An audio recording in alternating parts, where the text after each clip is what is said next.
Having credit cards can be really useful as long as you know how to manage them. Watch this video to know exactly what you shouldn't do with those credit cards.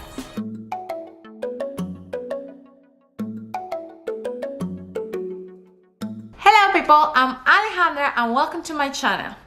Today, I want to share with you what you should avoid doing with those credit cards, because having credit can be really useful, but if you don't know how to manage it, it can be really hurtful for your financial life. So stay with me and remember to subscribe for more financial coaching and travel tips. Every Tuesday, I will upload a new video. So let's get into it. My first recommendation is that you don't pick the first one and every credit card on the market. That it's heaps of credit cards right there on the market. But I suggest you to take your time to do your research and pick the credit card that fits you, not somebody else. Just you, because you got different situations, different financial situation, different conditions where you are going to use this credit card. So please sit down, take your time, evaluate what is your situation, what you want to buy with this credit card, and then apply for the one that suits you better to get the most out of the credit card. Number 2, don't go crazy buying. Be smart on what you buy. Think and plan what you want to buy with that credit card. Do your budget, do your planning, and then go with a credit card for a specific purpose. Don't go crazy buying everything, because you need to make sure you have the money to pay that credit card. The budget is the powerful tool for you to do your planning. So sit down, do your budget, and pick the items that you want to pay from that budget with your credit card. Number 3, do not ask for cash advances. It shows lack of money management.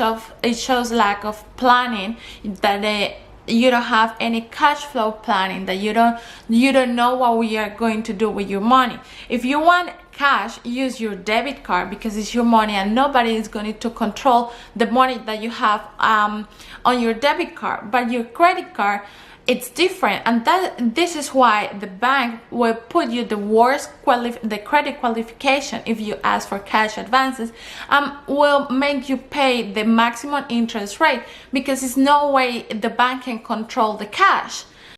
Now, talking about cash, I want you to comment below if you prefer to pay with your credit card or pay on cash. Number 4, buying and never pay. It sounds really obvious, but most of the people fail to do this, and it's such a dumb way to mess up your credit history. If you are going to buy, you have to pay. If you are going to use somebody else's money, you have to pay for that money. If you know already that you won't pay that credit card, it's better that you don't apply for one. It's better that you stay away from that temptation. It's no way in the world that you were going to buy something and say, yeah, I will pay later in a year, 6 months, or whatever. It's really a powerful tool to build up your credit, that credit card.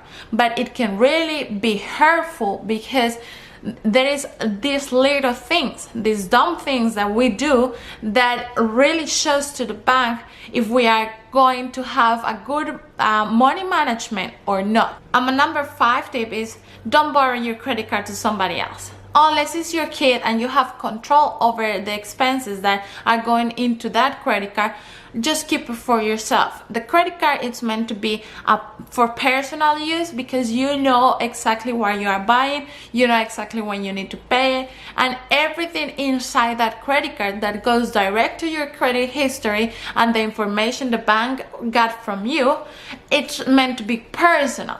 So just keep it for yourself, unless you have 100% control of what's going on that credit card. Now, remember that the credit card's money is the bank's money, and it requires a lot of planning and be really organized with your finances in order to succeed with this credit card. So my suggestion is that you go to the link below and watch on how to do a budget, start writing down what you want to buy with that credit card, and be organized with it. It's really a powerful tool. You just know how to manage it good. If you like this video, please give it a like, share this content with somebody that you know that it would be helpful, comment below, and thank you for watching.